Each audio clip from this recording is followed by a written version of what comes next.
지난주 금요일 날 영화가 한 편이 개봉이 됐습니다.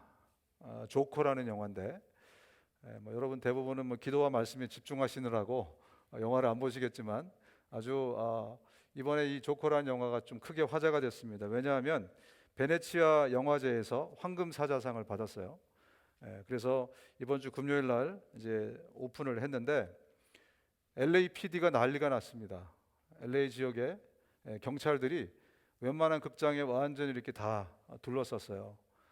여러분 안 가셨으니까 잘 모르시겠지만 왜냐하면 2012년에 다크 나이트 라이즈라는 이 전편 영화, 조커의 전편 영화가 나왔는데 이 영화를 보고 한 청년이 콜로라도 오로라에서 총기를 난사해서 12명이 죽었어요. 그래서 혹시나 또 이 영화의 인사이드에 이렇게 막 총 쏘는 장면들이 좀 있나 봐요. 그래서 혹시나 해서 이번에 경찰들이 이렇게 포위망을 거의 최고 수준의 경계를 했다고 하는데 다행히 사고는 일어나지 않았습니다. 제가 이것을 이렇게 좀 보면서 이런 생각을 했어요. 야, 정말 인간이 참 약한 존재구나. 영화 하나에 마음을 완전히 뺏기는 거잖아요. 그죠? 영화 한 편을 보고 나면 사람의 마음과 생각이 확 달라집니다. 기회가 있으시면 여러분들이 이제 영화관에 가서 폭력적인 영화를 할 때 한번 그 영화를 보세요. 그 영화를 보고 딱 밖에 나오면 사람들이 나올 때 어떤 표정으로 나오는가. 굉장히 날카로운 눈빛을 하고 나올 겁니다. 뭐 걸리는 거 없어? 막 이러면서 그런 표정으로 나오게 됩니다. 폭력적인 영화를 보면 마음이 완전 확 휩쓸려 버리는 거예요. 그 UFC 같은 거 있잖아요. 막 격투기 같은 거 하는 거. 저도 재밌어서 가끔 보는데 그거 볼 때 저도 굉장히 속에서 파이터의 뭔가 이게 피가 막 끓어오르는 듯한 그런 생각이 듭니다. 또 한편으로 아주 로맨틱한 아주 로맨틱한 꿀 떨어지는 그런 영화를 한번 보십시오. 사람들이 나올 때 표정을 보면 나도 연애하고 싶다. 그런 표정들로 사람들이 나옵니다. 이런 것을 보면 우리 인간의 마음이라는 것, 인간이라는 것 정말 휘둘리기 쉽고 너무너무 약하고 연약한 존재가 아닌가. 그래서 우리가 늘 강력한 리더십을 추구하는 거예요. 늘 강력한 리더십을 기다리고 있는 겁니다. 카톡으로 여러 가지 많은 것들을 저한테 주시는 분도 계시고 올리는데요. 정치에 왜 이렇게 관심이 많을까? 우리 조국이긴 하지만 왜 이렇게 정치에 관심이 많을까? 그 생각을 해보면 많은 사람들이 나에게 정말 확실한 리더십이 필요하다. 나에게 확실한 리더가 좀 있어서 나를 좀 확실하게 이끌어줬으면 좋겠다. 이런 소망들이 우리 가운데 다 있으신 것 같아요. 그래서 우리 하나님께서 저와 여러분들에게 아주 강력하고 확실한 리더십을 보내주셨습니다. 그분의 이름이 성령님이십니다. 예수님이 하나님께 가시면서 우리에게 보내주신 확실한 리더십, 그분이 성령 하나님, 그리스도의 영, 하나님의 영이라고 하는 성령님을 저와 여러분 가운데 보내주셨어요. 이제 저와 여러분들은요, 그 확실한 리더십을 붙들고 그분이 인도해주고 그분이 이끌어주는 길로, 그 길로만 따라가면 그 길이 복된 길이고 그 길이 행복한 길이고 그 길이 생명의 길이기 때문에 여러분들은 형통한 인생을 살 수 있습니다. 하나님이 새로운 일을 행하시는데 누구를 통해서 새로운 일을 행하시는가? 성령님을 통해서 하나님은 새로운 일을 행하십니다. 그래서 우리 모든 믿는 사람들에게 하나님이 성령을 선물로 주신 거예요. 그래서 그 성령을 붙들고 그 성령이 있는 사람들은 그분의 디렉션을 쫓아서 가면 이제 우리의 인생은 확실하게 보장이 된다는 것입니다. 주님은 이렇게 성경에서 말씀하십니다. 그래서 너희들은 성령을 받으라. 제자들에게도 나타나셔서 성령을 받으라 이렇게 말씀하셨어요. 오늘 이 시간에 저와 여러분에게도 말씀하십니다. 우리 2층에 계신 분들에게도 말씀하십니다. 성령을 받으라. 본문으로 돌아가서 보면 요한복음 14장 10절입니다. 함께 읽어볼까요? 시작. 내가 아버지 안에 거하고 아버지는 내 안에 계신 것을 네가 믿지 아니하느냐? 내가 너희에게 이르는 말은 스스로 하는 것이 아니라 아버지께서 내 안에 계셔서 그의 일을 하시는 것이라. 제자들이 이 말씀을 들을 때 고개가 굉장히 갸우뚱거려졌어요. 아니 이 같은 히브리 말로 아마 아람어로 했을 텐데 같은 나라 말을 써서 이 말씀을 하시는데 제자들은 이 말씀을 듣고 아니 도대체 이게 무슨 말씀인가 그런 생각을 하게 됐습니다. 예수님이 말씀하시기를 우리가 하나님 안에 거하는 것은 가능하지만 예수님이 뭐라고 말씀하시냐면 하나님이 인간 안에 거하고 계시다는 거예요. 하나님이 예수님 안에 지금 거하고 있고 내 안에 하나님이 살고 있다. 이 말을 지금 제자들에게 하신 것입니다. 여러분, 특별히 유대인들에게 하나님은 어떤 존재입니까? 엄청나게 큰 존재예요. 하나님은 이 온 하늘과 우주보다 더 크신 하나님, 그런데 그 하나님이 예수님 안에 있다는 거예요. 한 인간 안에, 피조물 안에 들어올 수 있다. 이런 말씀을 하시니까 제자들이 고개가 갸우뚱거려지는 것입니다. 도대체 무슨 말씀을 하시는 것인가? 몇 년 전에 한국에서 아주 유행했던 드라마 한 편이 생각이 났습니다. 그 드라마에서도 예수님이 지금 말씀하신 그 장면이 굉장히 비슷하게 나왔었던 것 같아요. 그 드라마의 제목은 파리의 연인이라는 그런 드라마입니다. 보신 분들이 기억하실지 모르겠는데 이동건이라는 멋지게 생긴 주인공이 여자 주인공의 손을 잡더니 자기 가슴에 이렇게 딱 대더니 이렇게 얘기했습니다. 이 안에 너 있다. 이 한마디를 듣고 전 국민이 와 마음이 녹아내렸어요. 특히 여자들이 마음이 녹아내렸습니다. 이 안에 너 있다. 이런 사랑의 고백이 아마 굉장히 목말랐나 보죠. 이게 무슨 얘기입니까? 내가 너를 정말 진짜 사랑한다. 아마 그런 의미로 얘기한 것 같아요. 어쩌면 제자들이 그렇게 예수님의 이야기를 받아들였을지도 모릅니다. 제자들은 도무지 예수님이 지금 무슨 말씀을 하시는지, 왜 하나님이 인간 안에 들어와서 산다고 하는지, 들어올 수 있다는 건지 이해를 못한 거예요. 성경은 그 이유를 이렇게 설명하고 있습니다. 우리 고린도전서 2장 14절입니다. 함께 읽어보겠습니다. 시작. 다시 말하면 신령한 것을 가지고 신령한 것을 설명하는 것입니다. 그러나 자연에 속한 사람은 하나님의 영에 속한 일들을 받아들이지 아니합니다. 그런 사람에게는 이런 일들이 어리석은 일이며 그런 일들을 이해할 수 없습니다. 이런 일들은 영적으로만 분별이 되기 때문입니다. 자연에 속한 사람, 즉 일반인들, 그죠? 우리가 예수 믿기 전에 상태에 있는 이 일반인들은요, 하나님의 영적인 일을 이해할 수 없다는 거죠. 왜? 영적인 세계의 일은 반드시 영적인 존재의 해석이 필요합니다. 영적인 일은 영적인 존재가 해석해 주지 않으면 내가 아직 영적인 사람이 아니기 때문에, 자연에 속한 사람, 또 그냥 일반인이기 때문에 아무리 같은 랭귀지를 써도 문법과 이 단어가 다 나에게 있어도 해석이 안 된다는 거죠. 이해가 안 된다는 것입니다. 여전히 제자들은 아직 영적인 사람이 아니었기 때문에 예수님이 무슨 말씀하시는지, 예수님이 이 안에 하나님이 있다 이렇게 말씀하심에도 불구하고 이해를 못했던 것입니다. 물론 여러분, 교회 들어오면 용어가 조금 달라요. 그죠? 세상에서 쓰는 용어가 교회에 들어오면 조금 달라집니다. 어쩌면 우리가 너무 큰 어떤 벽을 세상과 쌓고 이렇게 살아가는지 모르겠어요. 그래서 처음에 이제 교회 오면 오늘 목사님 말씀이 너무 좋았다, 말씀이 좋다, 도대체 무슨 얘기를 하는 건지, 은혜 받았다, 은혜를 모르는 사람은 없잖아요, 그죠? 근데 은혜 받았다 이렇게 얘기하면 그게 무슨 말인지 잘 이렇게 이해가 안 됩니다. 그 정도로 우리가 조금 어떤 문화적인 충격을 가지고 있습니다. 또 소통이 안 되는 그런 좀 문제가 있긴 있습니다. 몇 년 전인데요, 한 청년이 이제 전도를 받아서 저희 교회에 왔어요.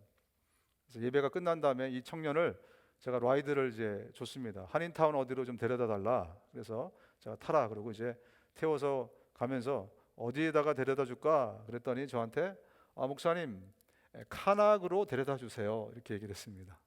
카낙. 카낙? 카낙이 어딘데? 그랬더니 저를 그냥 탁 이렇게 쳐다보면서 아니 목사님 LA의 3대 나이트클럽 중에 하나인데 모르세요? 제가 순간 너무 당황했습니다. 나는 나이트클럽을 너무 모르고 그 청년은 목사를 너무 모르고 목사가 설마 나이트클럽을 알 수 있을까? 예. 여러분, 문제는요, 우리가 세상을 너무 몰라서 하나님의 말씀이 이해가 안 되는 것이 아니에요. 우리가 아직 영적인 사람이 되지 않았기 때문에, 아직 내가 영적인 사람으로 변하지 않았기 때문에 설교를 해도 그것이 강연처럼 들리거나 이것이 나의 심장으로, 나의 폐부를 깊이 찌르고 들어오지 않습니다. 그러니까 설교가 이해가 안 되는 거예요. 하나님을 알려고 성경을 좀 찾아봐도 아직은 육에 속한 사람이기 때문에, 일반인이기 때문에 성경이 이해가 안 되는 것입니다. 성경에 니고데모라는 사람이 나옵니다. 이 사람은 유대인 중에 선생이었고 성경을 가리키는, 요즘 말로 하면 PhD를 가지고 있는 사람이에요. 성경 박사란 말이죠. 이 사람이 자기 체면이 있으니까 예수님을 찾아와서 천국에 대해서, 또 구원에 대해서, 또 당신이 메시아입니까? 이걸 확인하고 싶었는데 보는 눈이 너무 많으니까 이 사람이 이제 한밤중에, 오밤중에 예수님을 찾아서 왔습니다. 그래서 예수님께 이런 질문들을 드렸어요. 그랬더니 예수님이 이렇게 말씀하십니다. 내가 진정으로 진정으로 너에게 말한다. 누구든지 다시 태어나지 않으면 하나님 나라를 볼 수 없다. 니고데모가 예수께 말하였다. 사람이 늙었는데 그가 어떻게 다시 태어날 수 있겠습니까? 어머니 뱃속에 다시 들어갔다가 태어날 수 없지 않겠습니까? 예수께서 대답하셨다. 내가 진정으로 진정으로 너에게 말한다. 누구든지 물과 성령으로 나지 아니하면 하나님 나라에 들어갈 수 없다. 이렇게 말씀하시니까 니고데모가, 성경의 PhD를 갖고 있는 그 사람이 한마디 말씀하시면 알아들어야 되는데 뭐라고 동문서답을 하고 있습니까? 내가 이 나이에 어떻게 우리 엄마 뱃속에 들어갔다가 어떻게 다시 태어날 수 있습니까? 라고 반문을 예수님께 했던 것입니다. 예수님은 이제 우리는 영적으로 다시 태어나야 되는데 성령을 우리 안에 모시면서 그 성령이 우리를 영적으로 다시 태어나게 해서 이제는 우리가 일반인에서, 자연인에서 성령의 사람, 영적인 사람으로 변한다라는 말을 알아들을 줄 알고 성경 박사에게 말을 했더니 성경 박사는 여전히 못 알아들었다, 이 얘기를 하고 있는 겁니다. 왜? 그는 아직 영적인 사람이 아니었기 때문에 그래요. 여러분, 그렇다면 언제 우리가 설교가 들릴까요? 언제부터 여러분들이 성경을 읽으시면 성경이 확 내 마음에 들어올까요? 성령님이 우리 안에 들어오실 때부터입니다. 그분이 영적인 일을 해석해 줄 때부터 이 일이 가능하게 되어 있습니다. 여러분, 여러분의 과거를 생각해 보시면 내가 언제부터 하나님의 말씀이 들리기 시작했고 설교가 소위 은혜 받는 설교, 은혜가 되었는가 생각해 보십시오. 성령님을 우리 안에 모셨을 때, 내가 예수 그리스도 그분을 나의 구주로, 나의 왕으로 내 안에 모시면서 성령님이 내 안에 들어오실 그 순간부터 이제 영적인 세계에 눈이 띄게 되고, 그때부터 우리가 하나님 말씀하시는 것을 점점점 그 말씀이 들리기 시작을 했을 것입니다. 고린도전서 2장에 이렇게 말씀하고 있어요. 하나님의 영이 아니고는 아무도 하나님의 생각을 깨닫지 못합니다. 우리는 세상의 영을 받은 것이 아니라 하나님에게서 오신 영을 받았습니다. 그것은 하나님께서 우리에게 은혜로 주신 선물들을 우리로 하여금 깨달아 알게 하시려는 것입니다. 하나님의 영, 그리스도의 영, 바로 그 성령이 우리 안에 들어오셔서 하나님의 생각을 해석해 주시는 거죠. 이 성경이 하나님의 생각 아니겠습니까? 그죠? 제가 늘 얘기하는 거 제 생각을 얘기하나요? 제 생각을 설교하지 않잖아요. 그죠? 하나님의 생각을 설교할 때 성령님이 우리 안에 계셔야 그것이 이해가 된다는 거예요. 물론 설교 시간에 졸 수 있습니다. 이때 자는 것은 정말 꿀맛입니다. 저도 그걸 너무너무 이해를 잘하고 있어요. 정말 열심히 살고 피곤해서 가끔씩 졸 수 있습니다. 그러나 늘 그런 현상이 나에게 나타난다면, 아니면 어쩌면 나는 여전히 육에 속한 사람, 그냥 일반인으로 살고 있는 것이 아닌가. 왜냐하면 여러분, 교회를 오래 다닌다고 내가 영적인 사람이 되는 것이 아니에요. 여러분이 차고에 오래 있다고 여러분이 차가 됩니까? 여러분이 수영장에 오래 있다고 물고기가 됩니까? 그런 일은 절대 일어나지 않습니다. 그것처럼 교회에 나와서 늘 주일날 예배드리고 출석하고 하는 이런 어떤 종교생활 하는 것도 정말 훌륭합니다. 안 하는 것보다 102배 낫습니다. 만배 천배 나아요. 그러나 정말 여러분들에게 오늘 이 아침에 이 설교를 통해서 하나님이 여러분에게 하시는 말씀은 이제 여러분들이 영적인 사람으로 변해가기를 원하신다는 거예요. 내가 설교가 안 들린다면, 아직까지 하나님의 음성이 들리지 않는다면, 내 마음에 주의 음성이 들리지 않는다면, 주님, 이제는 나도 주님의 음성을 듣고 싶습니다 라고 주님 앞에 나가기를 원하신다는 거예요. 언제 우리가 성령을 받을 수 있습니까? 언제 여러분은 성령을 받을 수 있죠? 아까 말씀드린 것처럼 예수 그리스도, 그분이 나를 위해서 십자가에 죽으시고 부활하셨다는 그 사실을, 그것을 믿으면서 내가 회개하고 주님께 나갈 때 성령을 선물로 우리 가운데 주신다고 말씀하고 있습니다. 같이 한번 읽어볼까요? 시작. 회개하십시오. 그리고 여러분 각 사람은 예수 그리스도의 이름으로 침례를 받고 죄 용서를 받으십시오. 그리하면 성령을 선물로 받을 것입니다. 여러분, 이 선물이 우리 안에 들어오면 우리 삶의 변화가 일어나기 시작합니다. 왜냐하면 잠자고 있던 우리의 영적인 세포들이 살아나기 때문에 그래요. 이제 이 영적인 세포들이 막 살아나면서 안 들리던 것이 이제 들리기 시작합니다. 아무리 읽어도 이해를 못했던 것들이 이제는 보이기 시작하는 그런 현상이 우리의 삶 가운데서 시작이 됩니다. 인생을 살아가는 게임 플랜들이 달라지게 되어 있어요. 여태까지 내가 이 방향으로 갔었다면 성령이 내 안에 오시면서 삶의 방향이 다른 방향으로 바뀌기 시작합니다. 내 안에 생기가 돌기 시작합니다. 우리 가만히 있으면 다운되나요? 아니면 업되나요? 여러분은 가만히 계시면 집에서 응접실에 앉아서 애들도 자고 남편도 자고 와이프도 자고 나 혼자 가만히 있으면 내가 다운이 되나요? 아니면 업이 되나요? 업이 된다는 사람은 조금 이상한 사람들입니다. 좀 진단을 해보셔야 돼요. 인간은요, 가만히 있으면 다운되게 돼 있어요. 왜? 우리 안에 있는 이 죄성 때문에. 이 죄성을 갖고 있는 모든 인간은 가만히 있으면 침체가 되고 점점점 밑으로 깔아앉게 되어 있습니다. 성령이 우리 안에 오시면 바로 그러한 삶의 변화가 일어나기 시작한다는 거예요. 생기가 돋아나기 시작합니다. 뭔가 설명할 수 없는 힘이 내 안에서 나오기 시작합니다. 그래서 성령께서 우리 안에 들어오시면 우리의 삶의 변화가 여기저기서 생겨나게 되어 있는 것입니다. 성품이 달라져요. 성령이 우리 안에서 역사하시고 움직이기 시작하시면 이렇게 정말 완고하고 이렇게 고집스럽고 이렇게 단단한 내 마음이 점점점 누그러들이기 시작합니다. 소프트해지기 시작해요. 딱딱한 마음이 살갗처럼 부드러운 마음으로 변하기 시작합니다. 그래서 눈물이 많아져요. 저는 여성 호르몬이 많이 나와서 그런 줄 알았어요. 이건 호르몬의 작용이 아닐까. 그러나 여러분, 성령께서 내 안에서 활동하시기 시작하면 인간의 마음이 착해지기 시작합니다. 왜냐하면 우리의 양심이 회복되기 때문에 그래요. 이렇게 완고하던 내가 바뀌기 시작하는 것입니다. 여러분 모두 성령을 선물 받을 수 있기를 주님의 이름으로 축원합니다. 이 위대한 선물을 모두가 받을 수 있기를 주님의 이름으로 축원합니다. 제가 한국말로 말을 하는데 알아들을 수 있기를 바랍니다. 아멘. 다시 본문으로 돌아가겠습니다. 요한복음 14장 11절에서 12절입니다. 내가 아버지 안에 거하고 아버지께서 내 안에 계심을 믿으라. 그렇지 못하겠거든 행하는 그 일로 말미암아 나를 믿으라. 내가 진실로 진실로 너에게 이르노니 나를 믿는 자는 내가 하는 일을 그도 할 것이요 또한 그보다 큰 일도 하리니 이는 내가 아버지께로 감이라. 예수님이 제자들에게 말씀하시는데 두 번째로 못 알아들을 말씀을 하십니다. 예수님이 뭐라고 말씀하시냐면 너희들이 앞으로 나보다 더 큰 일을 할 거라는 거예요. 인간이 어떻게 하나님보다 더 큰 일을 할 수 있겠습니까?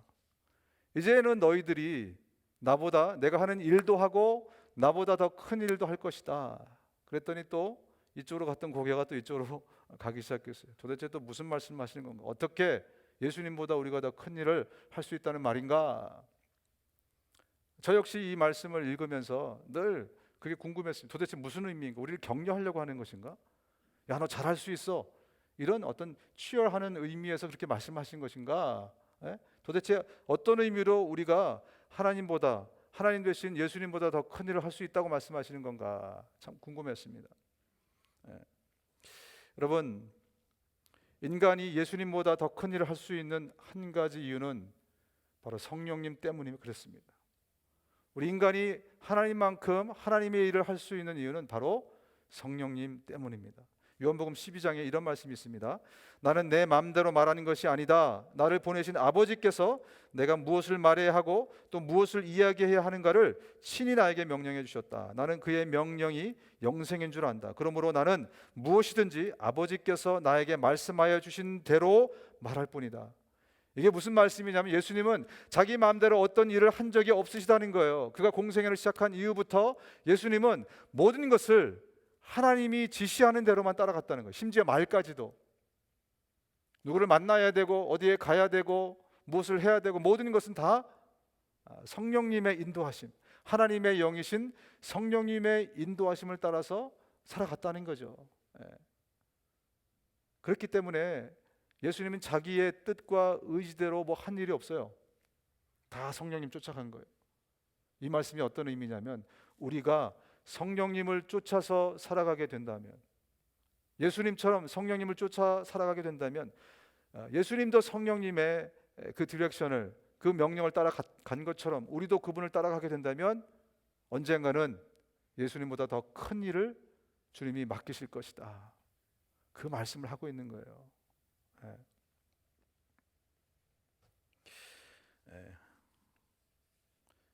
요한복음 16장 13절입니다. 같이 한번 읽어볼까요? 16장 그 전에 14장 11절에서 12절을 먼저 읽겠습니다. 11절에서 12절. 내가 진실로, 시작. 내가 진실로 진실로 너에게 이르노니 나를 믿는 자는 내가 하는 일을 그도 할 것이요 또한 그보다 큰 일도 하리니 이는 내가 아버지께로 감이라. 처음 보는 말씀인 것 같지만 조금 아까 우리가 읽은 말씀입니다. 여기 뭐라고 얘기하고 있냐면 예수님이 이제 아버지께로 간다고 말씀하세요. 예수님이 아버지께로 가면 누구를 보낸다 그러셨죠? 성령님을 보내신다고 말씀하셨어요. 그래서 이제는 우리가 누구를 따라가야 되냐면 성령님을 쫓아가면 된다. 그분이 인도하신 대로만 우리가 살아가면 된다. 그 말씀을 하고 있는 겁니다. 성령께서는 우리의 인생의 길잡이가 되어 주실 것입니다. 성령이 우리의 강력한 리더가 되어 주실 것입니다. 우리 대통령도 맨날 바뀌고 국회의원들도 뭐 하는 짓이 마음에 안 들고, 그렇죠? 그래서 늘 우리의 불만이 많은데 이제 우리가 더 이상 불만을 표출하지 않아도 되는 이유는 뭐냐면 우리에게 분명하고 확실한 성령님이라는 리더를, 강력한 리더를 우리 가운데 주셨기 때문에 그렇습니다.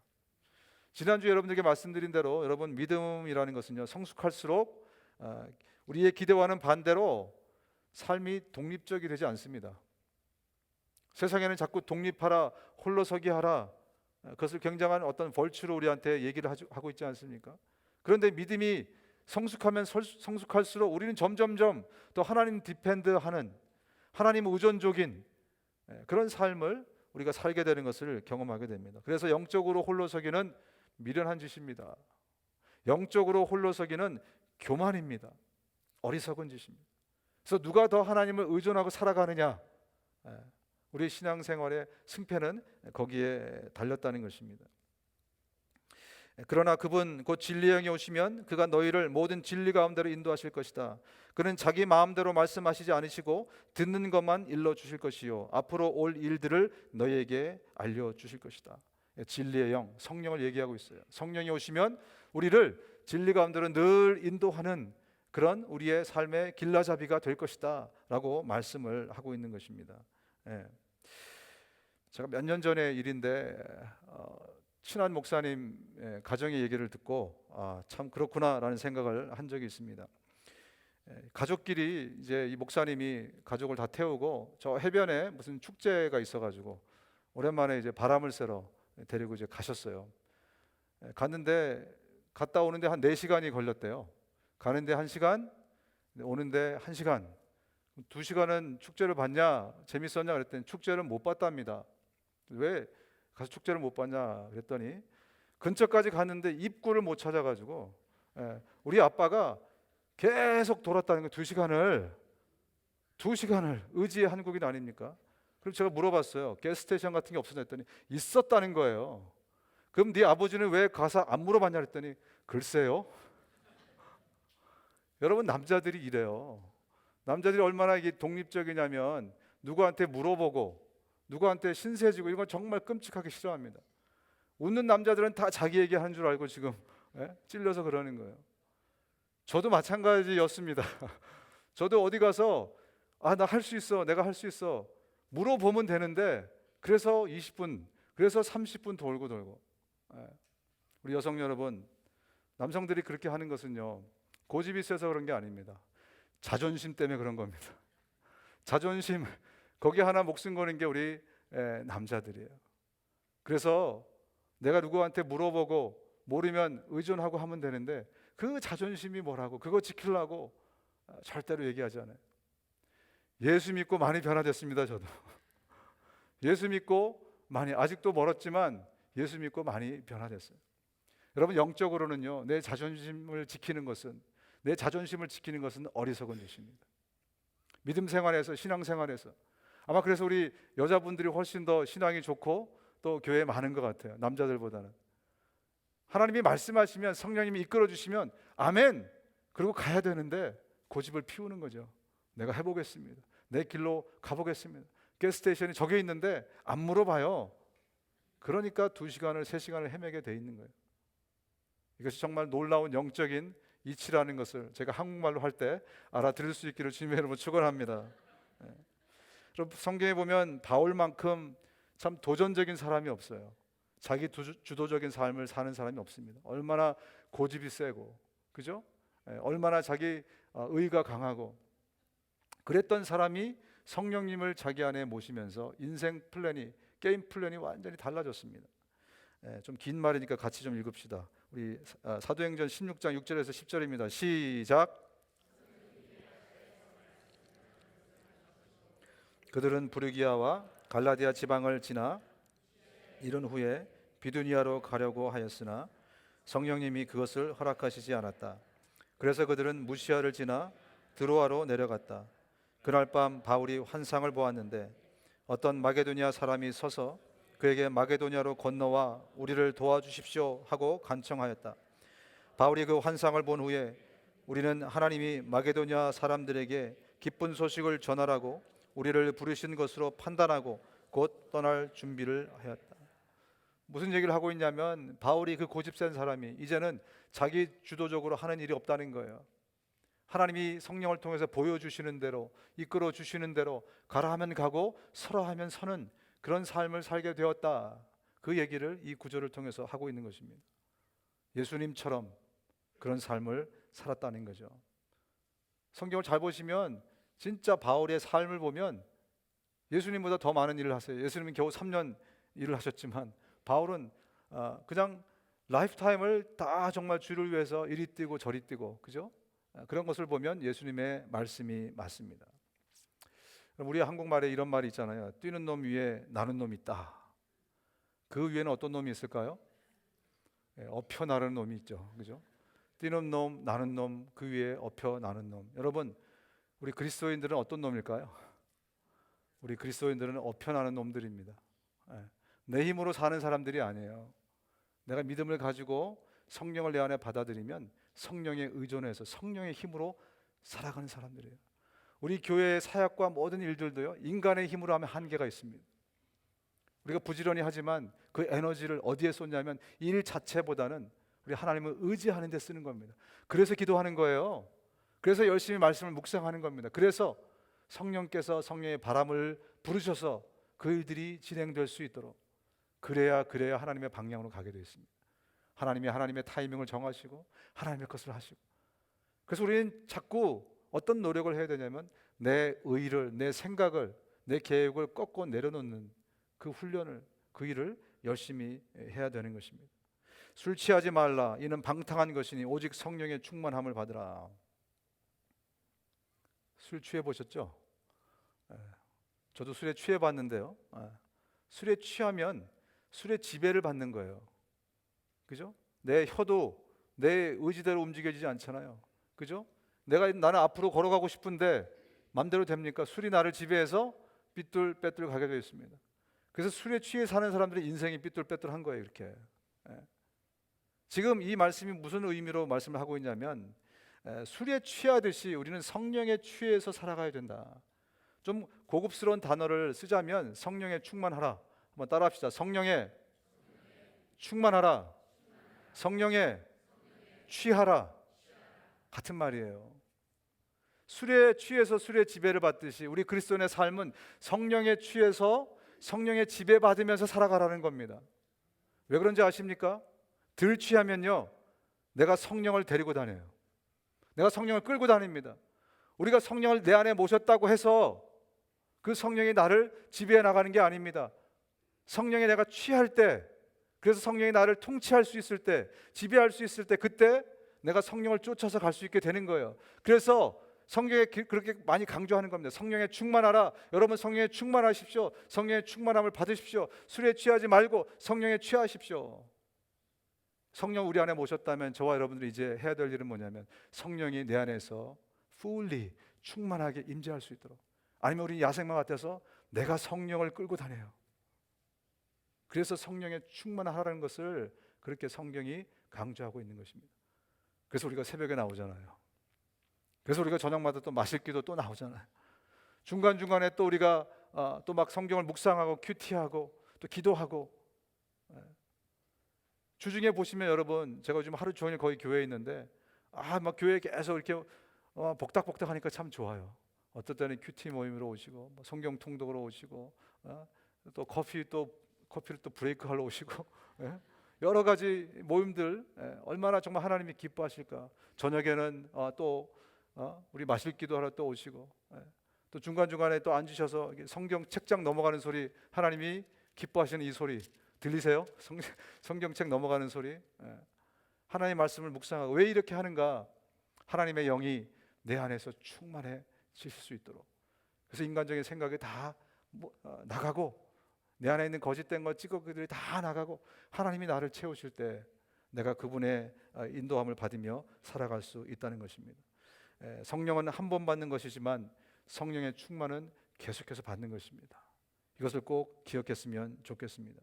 마지막 세 번째입니다. 14장 13절 14절입니다. 함께 읽겠습니다. 시작. 너희가 내 이름으로 무엇을 구하든지 내가 행하리니 이는 아버지께로 하여금 아들로 말미암아 영광을 받으시게 하려 함이라. 내 이름으로 무엇이든지 내게 구하면 내가 행하리라.